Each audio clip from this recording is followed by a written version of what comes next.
let's talk about three really easy, specific reasons as to why we're bullish on the housing market. So look, just tremendously low supply and high demand.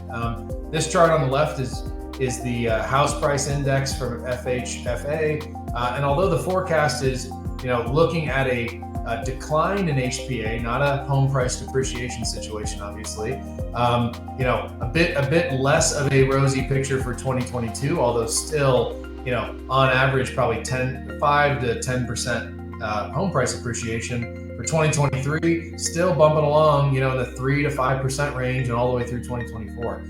We all know this, but this is just something that's becoming really important as we're watching inflation closely with all the money that's been pumped into the housing market and just all of our pockets, is that real estate's a really critical inflation hedge, and a lot of homeowners are thinking about this. Not only is they're considering, do I switch from being a renter to an owner, or if they're thinking about, do I add another rental property or 2 or 3 to my portfolio. We probably all know this, but what we mean by inflation being a hedge is that when you purchase a home and lock in financing at a low fixed rate, it's not changing over time.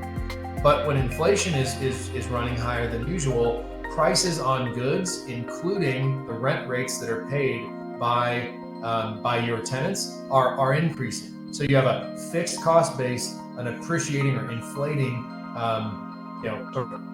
in this case, income base. And that really does wonders for yields. So people are thinking about this and continuing to pile into real estate to hedge against the inevitable inflation that we're starting to see coming. We're also really bullish on real estate. Kind of third and final reason here is it's got really strong fundamentals now. We are not even close to where we were in 2008 as we started seeing things fall apart, driven by loose lending, loose credit. I actually wrote my thesis on the subprime lending crisis and what kind of created that.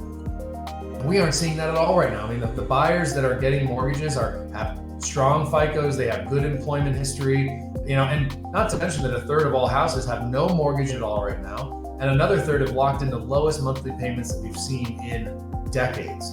So, and then finally, current foreclosures, the only activity we're seeing there are from pre-COVID notice of defaults. We're not seeing that big backlog, as a result of some of the eviction moratoriums and mortgage payment moratoriums. We just aren't seeing it. And I don't think we will. So that's the third reason we're bullish.